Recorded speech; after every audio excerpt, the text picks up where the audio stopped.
बोलिए सतगुरुदेव भगवान की जय। अब हम सर्वप्रथम अपने दादा गुरु महाराज जी से शुभाशीष लेंगे। अनुचित क्षमा करें।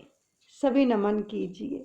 मेरे दादा गुरु महाराज तुमको लाखों प्रणाम, कोटि कोटि प्रणाम। मेरी बिगड़ी बनाने वाले, भव से पार लगाने वाले, मेरे शाहे विलायत अद्वैत का पाठ पढ़ाने वाले, तुमको लाखों प्रणाम जी, कोटि कोटि प्रणाम।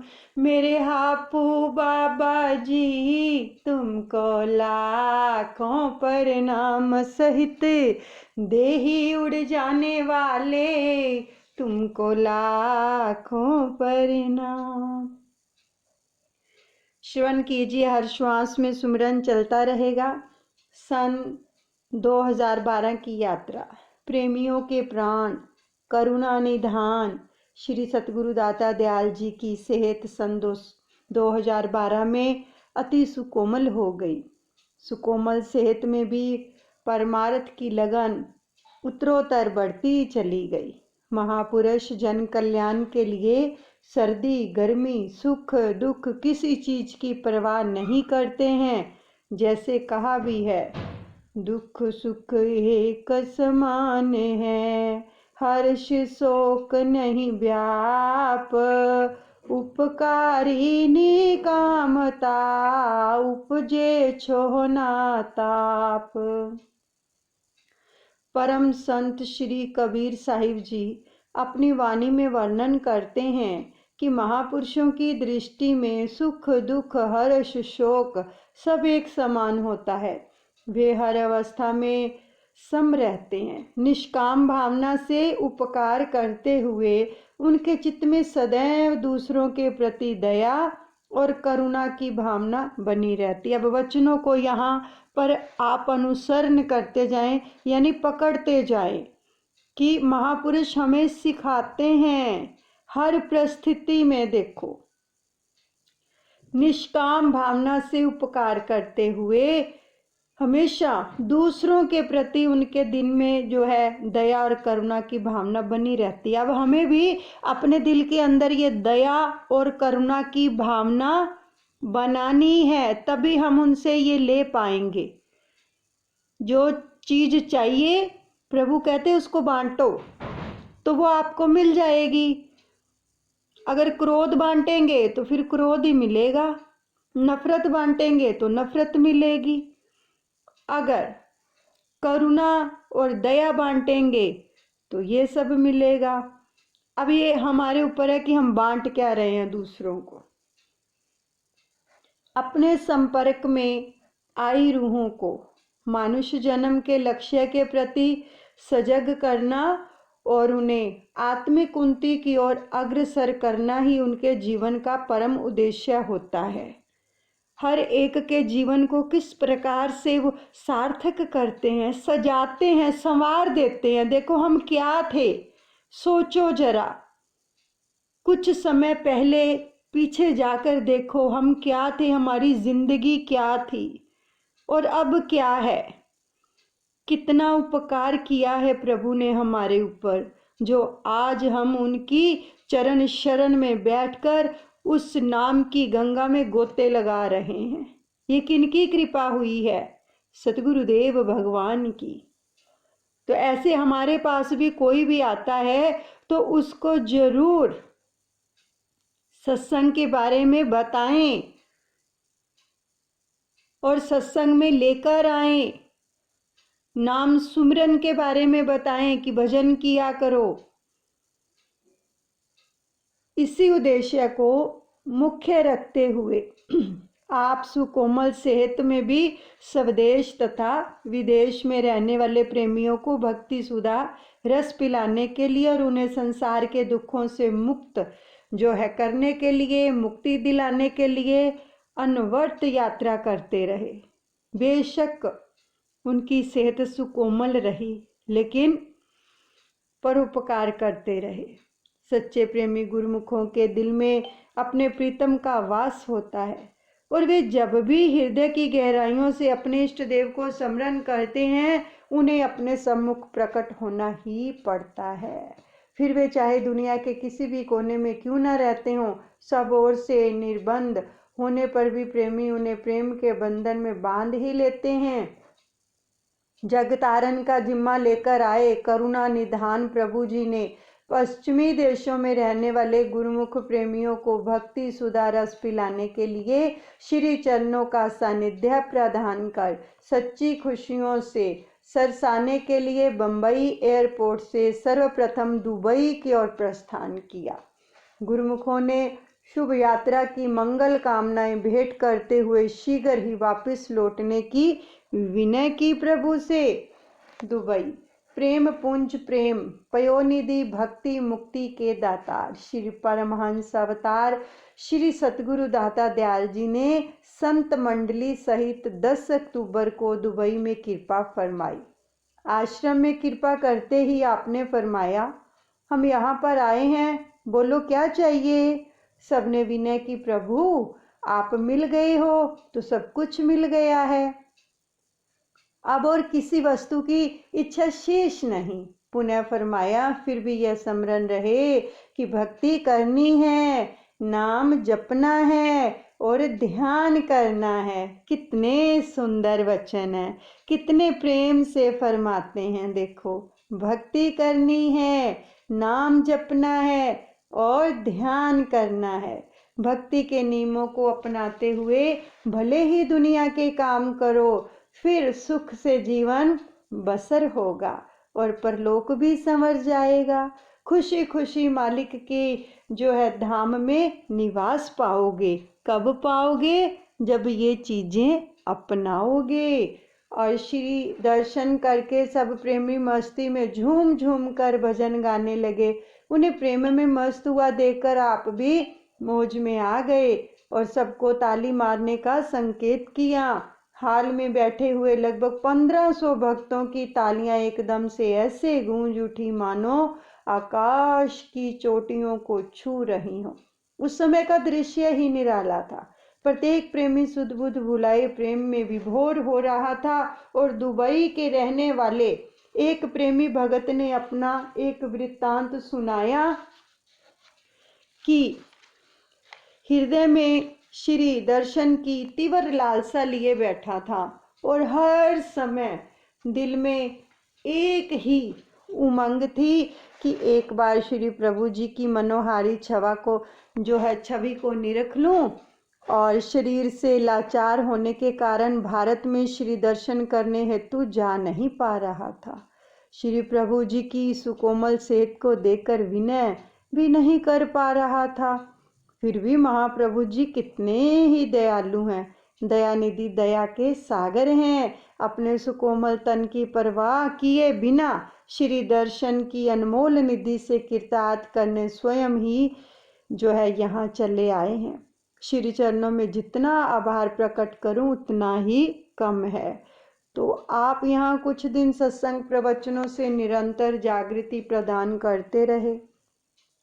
मायावी चकाचौंध में जीव अपने कर्तव्य पथ से विचलित ना हो जाए, सदा लक्ष्य पर ध्यान रखें, इसलिए सचेत करते रहें। एक दिन आपने अपने पावन वचनों में फरमाया कि जीव को यह मानुष्य जन्म इसलिए मिला है ताकि वह मालिक की भक्ति और भजन करके अपनी बिछड़ी हुई रूह को परमात्मा से मिला सके। अगर भक्ति नहीं की, नाम नहीं जपा, तो यह जन्म अकारथ चला जाएगा। जिस 84 से छूट करके आया है, फिर से उसी 84 के बंधन में चला जाएगा। श्री वचनों को पकड़ लीजिए। फिर से अगर 84 में नहीं जाना चाहते तो भजन सिमरन करो, नहीं तो वचन आ रहे हैं, ये जन्म अकारथ चला जाएगा अगर नाम नहीं जपा, और फिर से 84 के बंधन में चले जाएंगे। गुरुमुखो, महापुरुष जीव को इसलिए बार बार चेतावनी देते हैं, उपदेश देते हैं कि ऐसी उत्तम देही को पाकर तुम वह काम कर लो जिससे तुम्हारा भला हो सके। कहते भी हैं, जग में जीना है भला जब लग हृदय नाम, नाम बिना जग जीवना सो दादू किस काम। अगर मालिक का नाम हृदय में बसा हुआ है, उसकी याद है, उसका ख्याल है, तब तो तुम्हारा जीवन सार्थक है। अगर नाम नहीं जपता है, मालिक को याद नहीं करता है और मालिक की भक्ति नहीं करता है, तो उसका जीवन किस काम का। ऐसी मानुष देही धारण करके नाम और भक्ति की कमाई नहीं की तो जीवन बेकार चला जाएगा। महापुरुष इसलिए सुजाग करते हैं, होशियार करते हैं कि अपने जीवन से लाभ उठाओ। यह जीवन बार बार नहीं मिलेगा। और यह समझ कब आती है? जब गुरुमुख जन सत्पुरुषों की संगति में आते हैं। आप लोग बहुत ही भाग्यशाली हैं जिनको इस संसार में महापुरुषों की संगति मिल गई है। वह दुबई है, डूबी हुई है, अब ऊपर तर गई है। सत्पुरुषों की संगति मिल गई है तो यह डूबने से बच गई। अब मालिक की भक्ति करो, भजन करो और अपनी रूह को ऊपर उठा लो। महापुरुष यह नहीं चाहते कि तुम फिर दुखी हो जाओ, फिर से संसार के झंझट में पड़ करके अपनी रूह को 84 के बंधन में ले जाओ। नहीं, बंधनों से आज़ाद होकर आए हो, अब हमेशा हमेशा के लिए आज़ाद हो जाओ और अपनी रूह को परमात्मा के साथ मिला लो। भले ही संसार में रहो पर नाम जपते रहो। संसार में रहते हुए मालिक की भक्ति करते रहो, सुमिरन करते रहो। महापुरुषों के 5 नियमों किस लिए जो उन्होंने बनाए हैं, बेशक संसार में रहो, इन 5 नियमों का पालन करते रहो। इसी में जीवन का, जीवात्मा का कल्याण है। इस प्रकार श्री वचनों में सबको लक्ष्य के प्रति सचेत कर, वास्तविकता का बोध करवाकर, जागरूकता प्रदान कर और सबको आनंद के महास्रोत में मंजन करवाकर आपने कैलिफोर्निया की ओर प्रस्थान किया। कितने सुंदर वचन, इतने सुंदर वचन। देखो, बार बार अपनी प्यारी रूहों के लिए उनको कितना तरस आता है ये जीवों के ऊपर कि किसी ना किसी तरह से अगर अब आज़ाद होकर आए हो उन जूनियों से, तो मालिक ये फरमा रहे हैं कि बिल्कुल ही आज़ाद हो जाओ, यानी जन्म मरण का चक्कर ही ख़त्म हो जाए। तो वो कब होगा? जब हम भजन सिमरन करेंगे। प्रेमियों, देखो, सच में सतगुरु की बात को मान लो। रोज वचन आते हैं, मान लो बात को। श्री गुरु महाराज जी कितना प्रेरित करते हैं, कितना सचेत करते हैं। जब मृत्यु का समय आएगा ना, तो एक पल नहीं दिया जाएगा कि हम नाम जप लें। जो तो अभी आदत डाल लेंगे तो अंत समय भी नाम याद आएगा। इसलिए कहते हैं श्वासों में वो रमा हुआ है। श्वासों के साथ सिमरन करना है हमें, ताकि हमारा सिमरन चलता रहे, हमेशा उनकी याद बनी रहे। प्रेमियों, नहीं तो बहुत मुश्किल होगी। ये जन्म क्या फरमा रहे हैं, अकार्थ चला जाएगा। अगर सकार्थ करना है तो नाम जपो और सतगुरु की याद करो, नहीं तो अकार्थ चला जाएगा। फिर 84 लाख योनियों में फिर उस बंधन में जाना पड़ेगा। ये वचन आए हैं। तो अगर नहीं जाना चाहते हो तो सारे काम फालतू के छोड़ दो। अब देखो हम कहाँ कहाँ गलतियाँ करते हैं, बड़े ध्यान से सुनो। दादा गुरु महाराज जी के आशीर्वाद से जो सेवक होता है ना, वो हमेशा सतगुरु की आज्ञा में रहता है, हमेशा सतगुरु की आज्ञा में रहता है वो सेवक। और जो सेवक का आज्ञा में रहता है वो अपने इष्ट देव को पा लेता है, उसको किसी चीज की कमी नहीं रहने देते हैं। अब देखो आज्ञा का उल्लंघन कैसे होता है। आज मुझे बहुत ही दुख हुआ इस बात का कि जब श्री गुरु महाराज जी नाम प्रदान करते हैं, नाम की दीक्षा देते हैं सबको, तो उस समय का वर्णन नहीं किया जा सकता। हमें क्या मिल रहा है, उस समय का वर्णन नहीं किया जा सकता। जब सेवक को ये दात वो प्रदान कर रहे होते हैं तो हम कैसे लेते हैं उस दात को।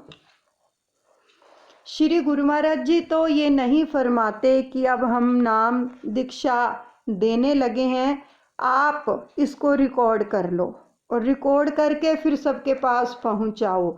जो भी सेवक ऐसा करते हैं वो चोरी करते हैं सतगुरु के नाम की, ठीक है, वो गद्दारी करते हैं सतगुरु से, गद्दार कहलाते हैं। क्योंकि जो भी जहाँ पर कोई ड्यूटी करता है उस डिपार्टमेंट के जो अनुसार नहीं चलता तो वो गद्दार कहा जाता है। तो फिर क्या होता है, उसको उसके पद से हटा दिया जाता है, उसकी तरक्की रुक जाती है। सुना है ना कई बार आपने। जो और चोरी तो जो भी करेगा, चाहे संसार में रहो चाहे परमार्थ में रहो, चोरी तो चोरी होगी। जो इस प्रकार की चोरी करेगा तो श्री गुरु महाराज जी फरमाते हैं कि उनकी रूहानियत की तरक्की रुक जाती है, वो आगे नहीं बढ़ पाएंगे फिर, क्योंकि उन्होंने चोरी की है।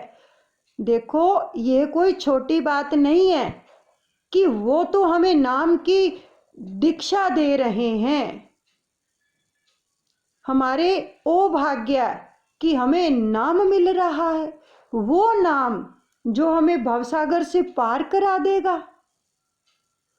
और उनके मुखार विंद से जब ये बरखा हो रही होती अमृत की, उसको खुद अपने हृदय में धारण करने की बजाय हम मोबाइल में उसको रिकॉर्ड कर लेते हैं। कोई ना कोई तो करता है ना, और करने के बाद उसके हृदय में नहीं आया फिर नाम, वो मोबाइल में ही चला गया, क्योंकि उस समय उसकी वृत्ति मोबाइल में है। और जब नाम की अमृत धारा बहा रहे हैं प्रभु, उसको अपने हृदय में धारण करने की बजाय वो मोबाइल में डाल देते हैं। तो समझो वो नाम हृदय में नहीं आया, उसकी तरक्की कैसे होगी, हो ही नहीं सकती, क्योंकि वो चोरी कर रहे हैं और बिना आज्ञा के। क्योंकि श्री गुरु महाराज जी तो कभी नहीं फरमाते, बताओ तो सही, कभी अपने वचनों में फरमाया उन्होंने कि हम अब नाम दीक्षा दे रहे हैं, चलो अपने अपने मोबाइल ऑन करो और रिकॉर्ड कर लो, और रिकॉर्ड करने के बाद आप सबको भेजो।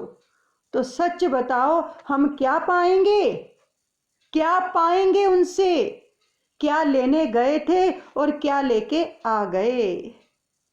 इतने भारी कर्म कर लेते हैं, फिर हम कहते हैं कि हमारा मन सिमरन में नहीं लगता, हमें दर्शन नहीं होते, हमारे ऊपर इतनी विपत्तियां क्यों आती हैं। यही कारण होता है कि जब हम आज्ञा का उल्लंघन करते हैं।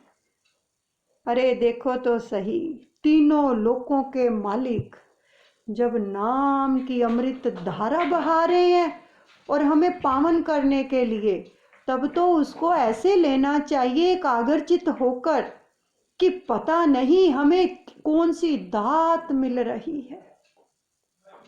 और जो ये दात जब मिलती है, रोंगटे खड़े होते हैं प्रेमियों बोलते हुए भी। जब वो दात मिलती है, बस 33 करोड़ देवी देवता तरसते हैं इस समय को कि हमें भी शरण मिले, हम भी जाएं, नाम जपें, सेवा करें और जन्म मरण के चक्र को खत्म करें। लेकिन हम और बढ़ा लेते हैं। जब प्रभु अपने मुखारविंद से नाम का उच्चारण करते हैं तो उनकी उस परावाणी को हम हृदय में धारण करने की बजाय मोबाइल में कर देते हैं। तो वो परावाणी हमारे हृदय में कैसे आएगी, आ ही नहीं सकती। जब वो कोई हमें विधि बताते हैं वो भी रिकॉर्ड कर लेते हैं। अरे देखो तो सही, उनके मुखारविंद से अमृत की धारा बह रही है। प्रभु एक छोटे, जो हम छोटे बच्चे हैं प्रभु के, और जब उनकी शरण में बैठे होते हैं वो तो हमें गाइड कर रहे हैं कि बेटा ऐसे करना है, ये विधि है। एक स्कूल है, एक रूहानियत की क्लास लगती है तब, और हम क्या करते हैं, उसको भी रिकॉर्ड कर लेते हैं और जन जन तक पहुंचाते हैं। तो बताओ, ये चोरी नहीं तो क्या है? तो उस डिपार्टमेंट से आपको फिर निकाल दिया जाएगा, यानी अंदर की तरक्की रुक जाएगी। फिर क्या करेंगे बताओ, क्या करेंगे? हम ये आज्ञा का पालन करते हैं, बाकी तो फिर नियमों की तो बात ही क्या है। उन नियमों को कैसे निभाएंगे? पहले तो इसी आज्ञा का पालन नहीं हुआ। तो इसलिए ऐसा मत कीजिए, अपने कर्मों को भारी मत कीजिए, अपनी रूहानियत की तरक्की को मत रोकिए। और जानते हो, संसार के अंदर जो भी कोई चोरी करता है उसको किस प्रकार से पुलिस के डंडे पड़ते हैं? पढ़ते हैं कि नहीं पढ़ते? चाहे चोरी तो चोरी होती है, और वो भी कुल मालिक। समझ नहीं आती कि हम नाम को समझते क्या हैं।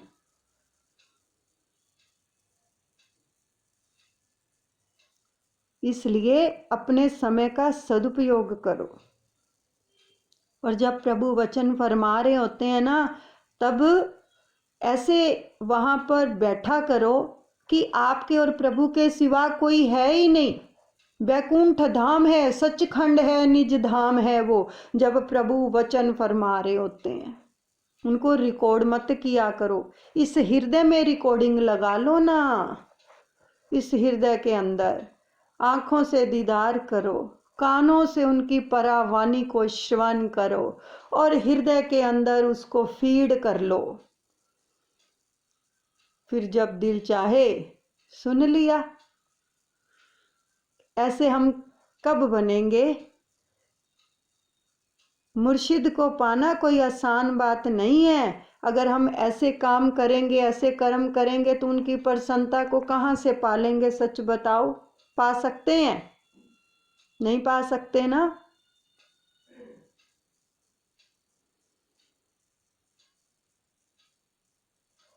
तो इसलिए हमें एक अच्छे सेवक बनना है, अच्छे साधक बनना है, कि ताजो हमें अपने सतगुरु की प्रसन्नता मिले। जिन जिन लोगों ने भी, जिन जिन प्रेमियों ने श्री पंचम पातशाह सतगुरुदेव भगवान जी के मुखार बिंद से नाम दीक्षा ली हुई है, अभी तक उनकी जो परावाणी है इन कानों में गूंजती है कि कैसे नाम दीक्षा देते थे, कैसे नाम का उच्चारण करते थे। तो फिर रिकॉर्ड करने की क्या पड़ी हुई है? रिकॉर्ड तो इस दिल में कर लो कि जब जी चाहा सुन लिया, उसका फायदा होगा। ऐसे हमें रूहानियत नहीं मिलती है। तो इसलिए जो जो भी गलतियां हुई हैं, माफी मांगो कि प्रभु माफ कर दो, आगे से हम ऐसा नहीं करेंगे, हमें बख्श दो। बस हमें नाम से जोड़ दो और अंदर से जोड़ दो। हम अंदर से जुड़ना चाहते हैं, बाहर से नहीं। इसलिए तो पंचम पातशाह हमेशा अपने वचनों में फरमाते थे, अंदर बढ़ो, अंदर बढ़ो। क्यों? महापुरुष कभी किसी को ये जतलाते नहीं है कि तूने ये काम किया, वो छोड़ देते हैं कुदरत के ऊपर कि कुदरत न्याय करती है।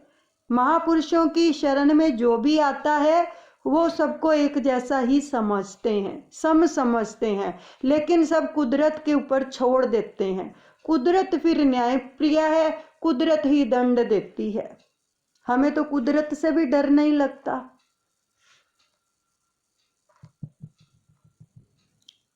जो भी शादीशुदा स्त्रियां हैं, अगर वो अपने पति के अगेंस्ट चलेंगी तो क्या हाल होता है, क्या हालत होती है, पता है ना। ऐसे ही परमार्थ के अंदर अगर हम अपने सतगुरु की आज्ञा का पालन नहीं करेंगे, वो तो कुछ नहीं कहेंगे, लेकिन कुदरत नहीं बख्शती। ये दादा गुरु महाराज जी के भी वचन हैं कि हम तो कुछ नहीं कहते, लेकिन कुदरत, इसलिए डरो ऐसे कर्म करने से। प्रेम करो अपने मालिक से। कितना प्रेम करते हैं वो, देखो कितने सुंदर वचन आते हैं, कितने प्यार से समझाते हैं। हर श्वास में सिमरन करो प्रेमियों, प्रभु की याद करो, तुम्हारा जीवन सकार्थ हो जाए, तुम्हें दोबारा दुनिया में ना आना पड़े, 84 लाख योनियां ना भोगनी पड़े। कितने प्रेम से समझाते हैं। तो इसलिए हमें समझ जाना चाहिए और सतगुरु की प्रसन्नता को पाना चाहिए। बोलिए सतगुरुदेव भगवान की जय। श्री परमहंस दयाल जी महाराज की जय।